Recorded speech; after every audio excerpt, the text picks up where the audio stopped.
Guys, I hope you're ready. We are breaking down last night's episode of Real Housewives of New Jersey.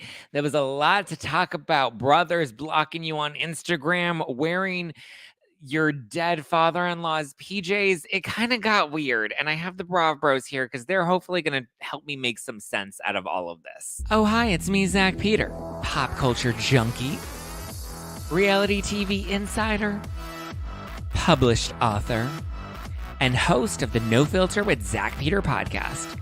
Here I'll bring you all the latest news on the Real Housewives, deep dives into celebrity legal scandals, and unfiltered combos with your favorite stars.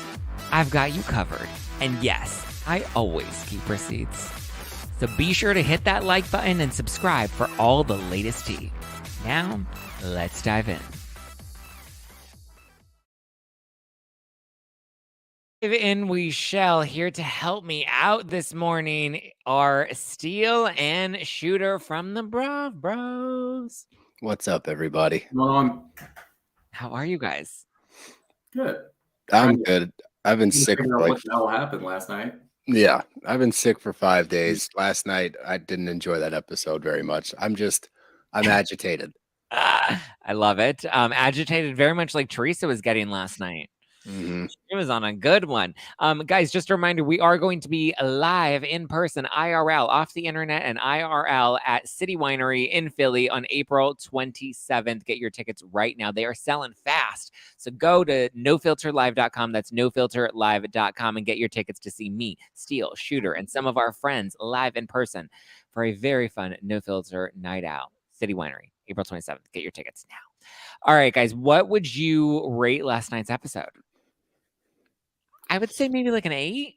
It wasn't bad. It was kind of good. It wasn't bad. It was just really hard to figure out. Like, it was hard to keep track of things.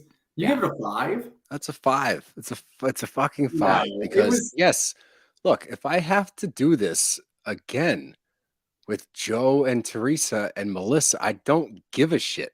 Like, I'm just tired of that same thing. Yeah. My wife is rewatching like seasons like 1 through whatever, like catching back up so she can like deep dive into the relationship of Joe and Teresa way back. Melissa was talking to somebody and it's literally the same conversation. This is season 4 she's watching. It's the same conversation in season 4 that I've heard like last night. I'm tired of that whole thing. So I give it a 5, a hard 5. I gotta disagree. I gotta give it, like Zach said, I gotta give it like an 8 because at least we had them talking face to face instead of just getting the scenes of them talking to just Teresa and Louis and just Melissa and Joe. We actually had them kind of like come face to face and air some grievances and also talk about things that we didn't know about before, like the pizza thing that just completely fell flat. So they actually, I don't want to say they squashed anything, but they at least embraced and showed that they are, trying to figure some things out. So you got to give it higher than a 5. I don't have to do anything. Yeah, a 5 is pretty low. Question for you guys though: would you ever wear your partner's deceased father's PJs? No. It's weird. They completely glossed over that. Like, you just saw the like sheer confusion in Joe's face. And then they just went on to the next scene. Like, somebody else came over and started talking. I was like, let me get a little bit more of Joe's reaction to this. Because, Joe, like, it takes him a while to, like, process things.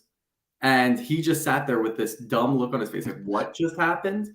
And we didn't get to see his reaction at all because somebody else, like, veered the conversation in a different direction. So I wanted to see more of that. And they just completely glossed over it.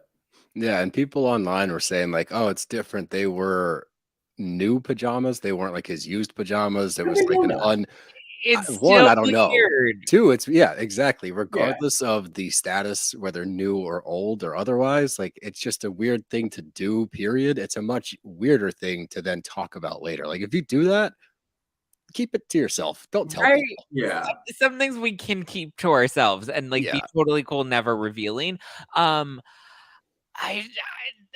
What would you even respond if somebody said that to you? If somebody's like, I wear your dead father's PJs, I would be like, what? Why are you wearing, like, buy your own fucking PJs? Like, why do you need my dad's PJs?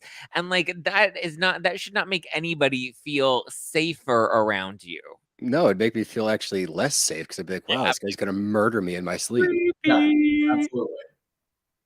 It's just no. It's a no for the daughters. Yeah, it's a no on no-no's PJs. That Yeah. is a real no. No, Yeah, not I was dumbfounded. And then I watched it again last night and I was even more confused. I just don't know. And look, I told you I would be honest with the whole Louis thing. Like as we go, if I see stuff showing up where it does seem manipulative or it does seem like he's trying to play this role, we saw some holes in his armor last night. Like Mhm. that was the one thing I did take away from it was that he does have a temper and like his whole facade of this like zen peaceful guy, like you saw him kind of fall apart a few times. And I think that we also saw, and I'm starting to see it more and more, and this goes to kind of what you said about him DMing you last or a few weeks ago, whenever he talked to you trying to sway you, you're seeing him try to be this guy. And it's like the PJ's comment was a very Weird. yeah, and it was a lot of proof for me to be like, oh, he's really trying to like be that guy. He's like in his mind, that was such a bigger moment, right? Like he was like, this is gonna hit so hard. Like, this is what I'm willing to do. I'm willing to put on your dead dad's pajamas to make your kids comfortable. Like, that's what I'm willing to do. And it's like, that's not normal. And that doesn't make you seem like, wow, he really cares. It makes you seem creepy and weird. So like he's doing himself a disservice by trying to be too much. Yeah, no, it's creepy and it's weird, and we're starting to see the cracks. And I got a lot of shit for for that live stream that we did. People were like clipping things out of context and like dragging me for it. And I'm like, oh, fuck off. But I agree. We're starting to see the cracks in Louis, and this is where my skepticism lied a couple weeks ago. And now I feel like I'm getting a little vindicated because I feel like we saw Louis's aggression start to come out, and we saw Teresa be very evasive, especially when Melissa, was approaching her, and she's like, "Well, I didn't have you in my wedding because you didn't stick up for me with Margaret," and she's like, "Well, you didn't stick up for your brother with Jen Aiden, where she called your brother a little bitch boy, and you doubled down on that." So I feel like we started to see cracks in both of them. But Shooter, what do you think? Are you leaning more towards the Gorgas, or are you leaning more towards Teresa's fairy tale ending? I think it's an impossible question to try to get somebody to side one way or another because you Yes. see Joe and Melissa, the way that they interact and the way that they talk, you know what they're all about. And then you kind of find yourself in the beginning of the season siding a little bit with Teresa and Louis because Teresa's showing a little bit of growth and Louis looks like he's doing a good job with kind of reining Teresa in. But now you're seeing, like you said, all the cracks in the armor and him just like the way that he controls Teresa or like tries to control her, it's gonna backfire and it's not gonna look good. So it's tough to side with either of them. We kind of just want the whole thing to go away, but we know it's never going to go away. Like Steele just said, his wife's watching season 4. Like how long ago how long has this been going on? It's never going to end. And it just seems like whenever they run out of storylines, it's like, all right, let's just go back to the Joe and Teresa thing, and we'll just see how that goes. And it's just so tiresome. I agree. I don't think you can pick a side. I think it's exhausting to watch. And I feel like after watching it for so many seasons, it's just kind of, fatiguing. And I guess that's why they're bringing this new Danielle and her brother storyline in. And I have to say, I side with the other women in thinking that there has to be more to this story than just the blocking on Instagram. Steele, are you believing this story from Danielle? There's got to be more to it. There's not enough there. It says there's not. I know, but here's my thing. I mean, regardless of whether there is more or not, the approach that the women are taking to try to dig deeper is ridiculous. Like, I understand where Jackie's coming from. Not that I agree with it. I get what she's trying to do. She's trying to reestablish herself. She's trying to be a mainstay. She's trying to do the most with this friend of role that she has. But who gives a shit? Like, if that's all she's willing to give you, this is a new friend in the group. It's a new person you're talking to, right? You would think that they'd give her a little grace and eventually, like, hey, what's the deal with that? And not, Shooter shaking his head because obviously, like, no one gives anybody grace. But I think that had Jackie not been in this role of the friend of, where she's trying to get back on the show, I'm not sure if the other women would have came as hard at her with it. I think there might have been some questioning, like, hey, what's the deal? Like, let's get into this. Let's figure this out. Jackie's approach was so gung-ho and just brash that it didn't really make sense to me. And it does make sense because I see what she's trying to do. But I think that what Danielle wanted from the whole group was like, hey, I gave you a little nugget here. I was just trying to connect a little bit, but I didn't think that you guys were going to attack me for it. And I didn't really like that that was the way that they went. Yeah. Yeah, I think that honestly, Danielle just needs to be a little smarter when it comes to these things. You know how Housewives operate. It's a number 1, 2, or 3 rule in Housewives. If you don't want people to dig deeper, then just leave it alone. Don't bring it up in the first place. The second that she brings that up, it becomes fair game for these women to dig a little deeper and want to ask questions about it. If you don't want people knowing about you and your brother's relationship, don't bring it up at all. Just don't, because people are going to do this. And you see it time and time again, especially when it comes to Marge. And Marge, look, she's a necessary evil on the show. I do like when she said, because she's spinning it well, when she said, oh yeah, you think that I have an arsenal? Well, why don't I do a little digging on your brother and I'll contact him and I'll contact your sister-in-law to find this out. And then I'll have more pieces to my arsenal, like making a joke about it. But that is actually what Marge does. So she's being honest, but she's doing it in a playful way that makes it seem like, oh, I'm just going to do this just to vindicate myself and just to prove you right. Like, this is what I do. But if you're Danielle, just leave it alone. Like, don't bring it up at all. These aren't nice women that are going to commiserate with you. They are going to do this because it's a good storyline for them, especially somebody like Jackie, who is viewing you as the replacement. She's going to come after you. And as soon as you give that little nugget of information, she's got something to latch onto. It's true. She stinks. I mean, I understand the natural curiosity, right? Because you're like, I can't believe and I can't buy that this is the story. But I also think from Danielle's perspective, it's like, if you're going to put something on the table like that, you have to be careful because that's a sensitive topic. That's your family and it is Housewives land. So they're going to come for whatever you give them when the opportunity presents itself. And you're now adding your brother and throwing him into the line of fire and realizing the audience is going to dig into this and they're going to be internet sleuths and try to come up with all the theories and dig up all the dirt and look up everybody's Facebook profiles. Was that intentional? Did she want that? Does she have something against her brother and she's using the show to be like, yeah, he's nuts, like pointing it there to try to like maybe. I don't know. I do think that you see it's interesting because with the two newbies, I mean, Fessler's on the side, she's whatever, but Fuda versus Danielle. Danielle came into the show, I think, genuinely trying to show who Danielle is. Like, this is me. I'm going to give you my life, my personality. I'm going to be pretty genuine with you. Like, this is what I'm giving you. What we saw from Fuda out of this episode, she's playing the game. She came into this show with an agenda. She's not trying to just show who she is. She's like, I'm picking a side. Like, she clearly drew a line in the sand this time because she had a chance to back up Danielle against Marge and she buckled. And she's like, well, this is what I didn't say a word. If you flash back to that scene, Fuda does in fact say the same thing that Danielle said. She echoes what Danielle says to her, like, oh yeah, like an arsenal, she got this and that. Like, she did contribute more to that conversation. And I felt bad for Danielle because she's trying to relay how the conversation went. Like, well, you're making it seem like I said it a certain way. She's like, well, you did say that. And Danielle gets kind of stuck. She's like, I did, but the way you're spinning it's like I was talking shit. And she really wasn't. She was just repeating something that was said to her. That's 100% true.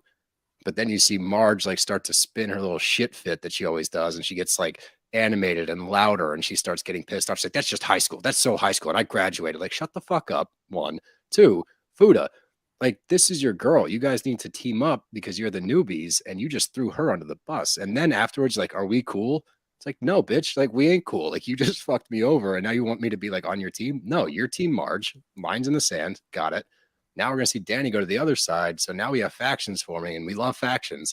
So I'm excited to see where that Danny. Goes. Did you just call her Danny?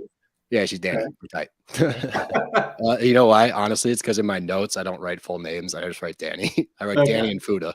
All right. Interesting. See, I don't think Fuda owed Danny any loyalty. I don't think they don't know each other. Yeah, I agree. They're new. They're newbies, yes, but like you're on an island, and when you're on an island and everyone's out for blood, you have to find an ally. And if Danielle is not willing to find herself an ally, then that's Danielle's bad. I think she trusted Fuda, yes, but I think Fuda's a lot smarter. And Fuda was also a lot smarter to not come in and give the women ammunition the way Danielle did by offering up the drama with her brother. Fuda's playing the long game here. And I feel like people are liking Danielle more than they're liking Fuda because Danielle's a lot more animated. She's very Jersey. She's very much herself. Some people would argue whether that's real or not because it's very put on. But I think that is who she is. But I don't know. I kind of like Fuda. I kind of like Fuda too. And honestly, if you had told us after episode 1 that this is where we were going to stand with Fuda actually playing the game and Danielle just kind of floundering and not knowing what to do and just feeling like she's being backstabbed, like I would have thought it was the other way around. She keeps running away from this. She hasn't stayed through any conflict at all. She runs away and she talks this big, and I hope it doesn't end up like this because I really do like Danielle. I also like Fuda, but I hope that like we see clips and it's like Danielle going like this, like, you got something to say, come talk to me, but she's not talking to anyone. She's just tough talking the air. So it's like, all right, like eventually you're going to have to step up. You keep saying, I'm going to let this rage out and I'm going to get in somebody's face if you don't stop me. Like, just go do it. Like, that's what makes the show good. That's what's going to solidify your spot here in the show. But if you keep talking shit to your husband and then people come over and ask if you're okay and then you leave, you're not going to be here that long. And you're not going to be a force to be reckoned with. No, she talks a big game, but we haven't seen her actually show up. Yeah. Okay, let's pivot over to the pizza business.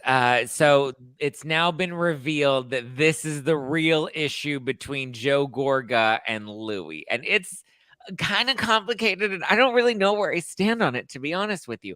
So apparently Joe Gorga and Luis decide to go into a pizza business deal. Joe wants it to be 50-50, but Luis is like, I'll front all the money, but I'm going to give you 5%. And so what's your initial reaction to that? Joe has the idea. Luis has the money. Luis wants to give Joe 5%. Is that an insult or is that legit? I think they're idiots. I think they're both terrible businessmen and they're not going to get anywhere. Like, how many failed businesses does Joe have that we know of? At least 3 or 4. And we know that they already tried some pizza and pasta thing with Teresa years ago that fell flat on its face. Luis, we know, has lost jobs. I don't know where the hell he's getting this money, but I hate that. What is it? Manufacturing leads business. That's essentially what Jen Shah was doing. So there's something shady going on over there. And he also just seems dumb as a rock. So it's tough to imagine that these two are going to put their heads together and make a sound business plan. It just doesn't really make any sense. Honestly, I know that Joe has a history of lying or embellishing or whatever. So I will side with Luis. I think that Luis makes more sense. If I'm going to put the money in, I'll give you 5%. You have to come up with some cash. And we know that Joe can't come up with cash because he's got all these issues, these legal issues with building and contracting, and he's got these fines and everything going on. So it doesn't make sense for Luis to even go into business with him at all. But yeah, if I'm going to do him a nice thing and put up 50% of the cash, then yeah, you can have 5% back. I think that makes sense. Yeah.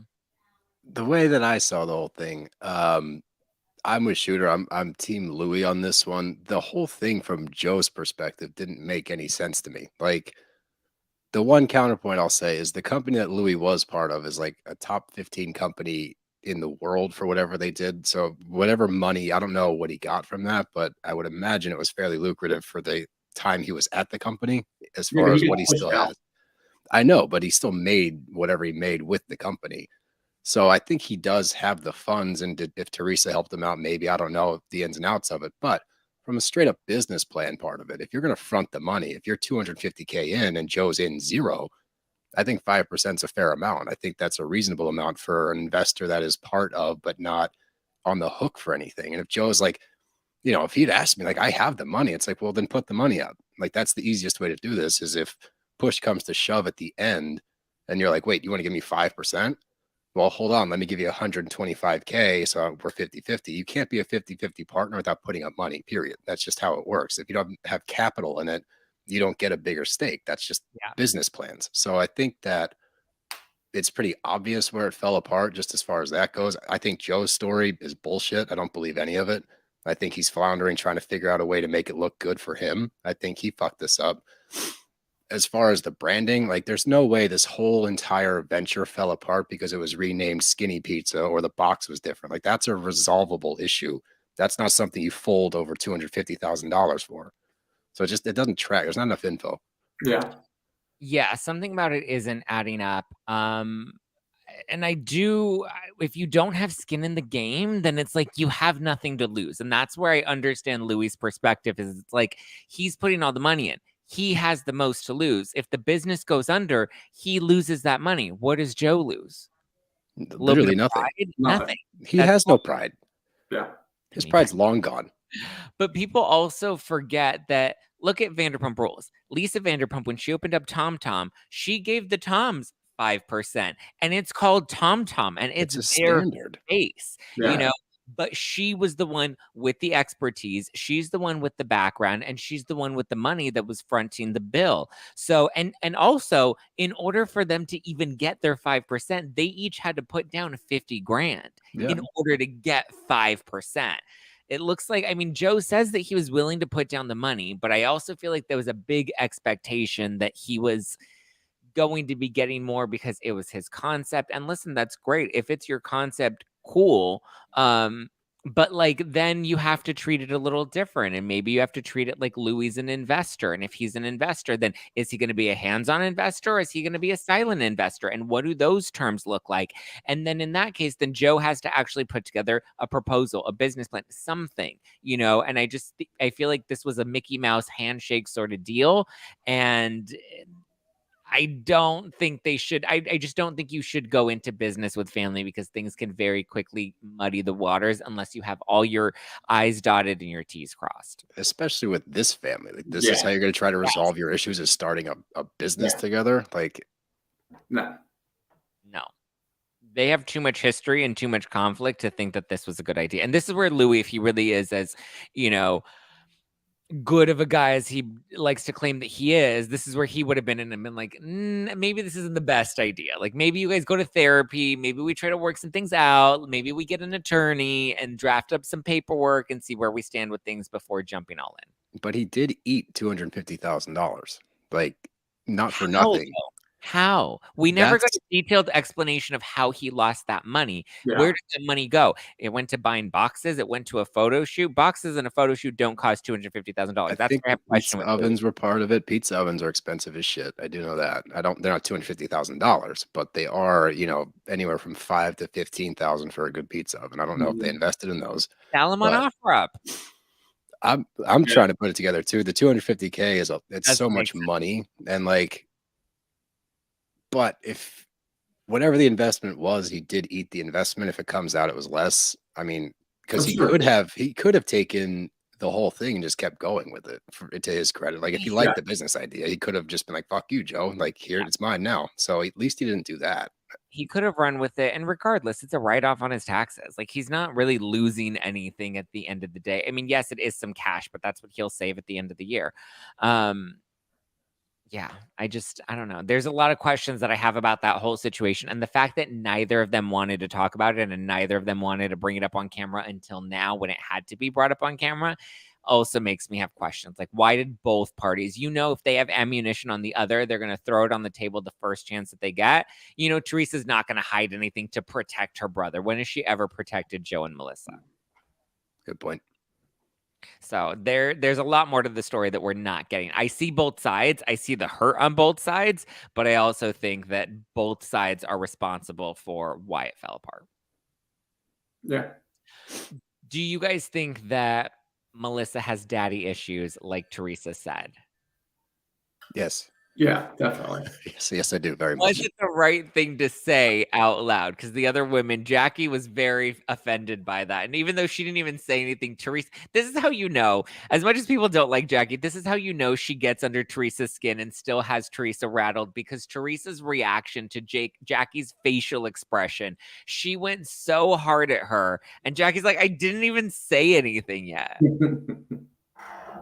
But it made sense to me. Jackie's like, that would piss me off. Like it pissed me off when she did it because she has this arrogance about her this season where she's like, I don't know what it is, and I can't put my finger on it, but every time she talks, I'm immediately aggravated. I'm like, why are you interjecting here? Why are you so butthurt about this? Like, she comes to Melissa's defense on every single little thing, and she like talks down to Teresa. And I'm not saying that someone doesn't need to check Teresa, and it was nice to see her actually like get pushed to the point of snapping again. It's like, oh, it's still in there.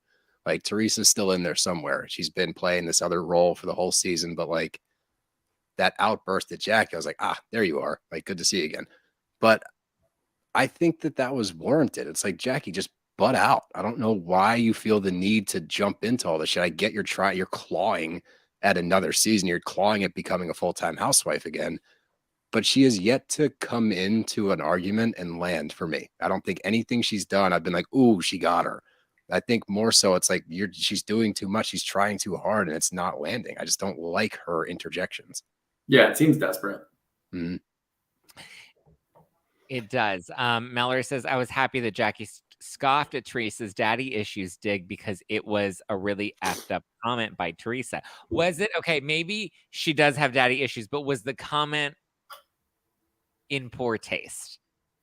Because Jennifer was like, I don't, it wasn't, I don't think it's an insult, but I'm also like, but I don't think it was a compliment either. Like, It's definitely an insult in that in the way that she worded it, it was meant to be an insult like that. It was malintent. She meant for that to sting a little bit. And then she tried to reel it back in at the end. And she's like, oh, like my girls have daddy issues. It's like, that's not a good example because your husband went to prison and that's why they have daddy issues. Yeah. Like, that's an insult. So yeah, she was like, well, she's talked about her dad and how he's cheated and how he's like, she was just like, you know, yeah, really they're digging a hole.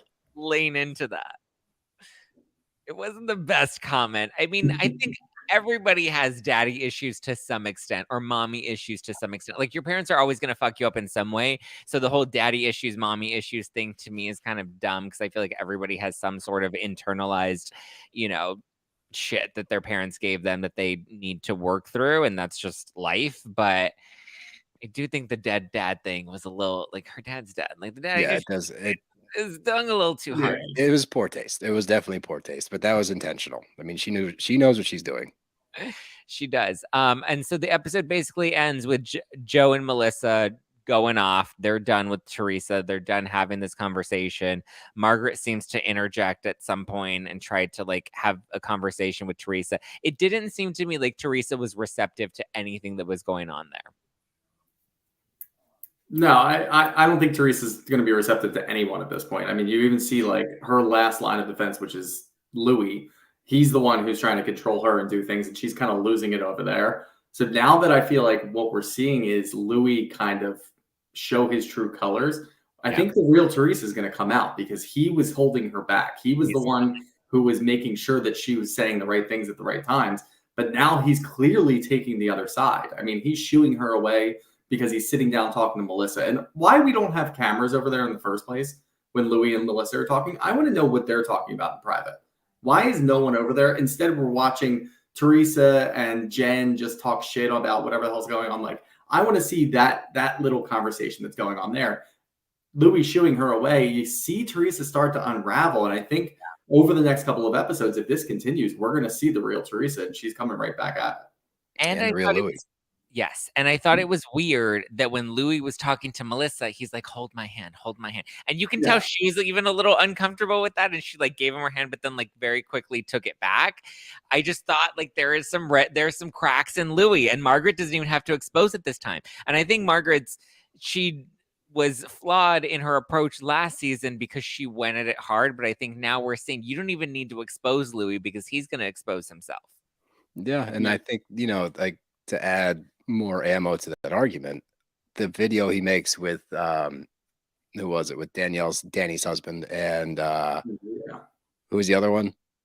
It was Bill. And he's like talking about today. We're talking about forgiveness. It's really important in today's world. We got to forgive. We just got to forgive. And I was like, fuck, man, I'm trying so hard to give you the grace here. And it's like, who nominated you to be Tony Robbins? Why are you addressing us like this? Like there's certain people that are able to do videos like that where you can resonate with them. Louis, I don't think you're that guy. And I remember seeing one in the off season where he was like in the kitchen with Teresa and the girls, and he was like doing a selfie video. And he like turns around to his family. He's like, this is what it's all about. Love, family, blah, blah, blah. And I'm like, I don't believe you though. Like, I don't believe this seems like an act. I've tried to table that and let him kind of show me one way or the other who he actually is. And again, with the holes in the armor, watching him try to back Teresa down while she's coming over to Melissa, he's trying to appear like the good guy to Melissa so he can try to manipulate or change whatever scenario is going on in that conversation. I think that's his attempt to be like, see, I'm a good guy. I'm on your team, Melissa. Like, get this crazy Teresa out of here so we can actually have a conversation. I'm not the problem. She's the problem.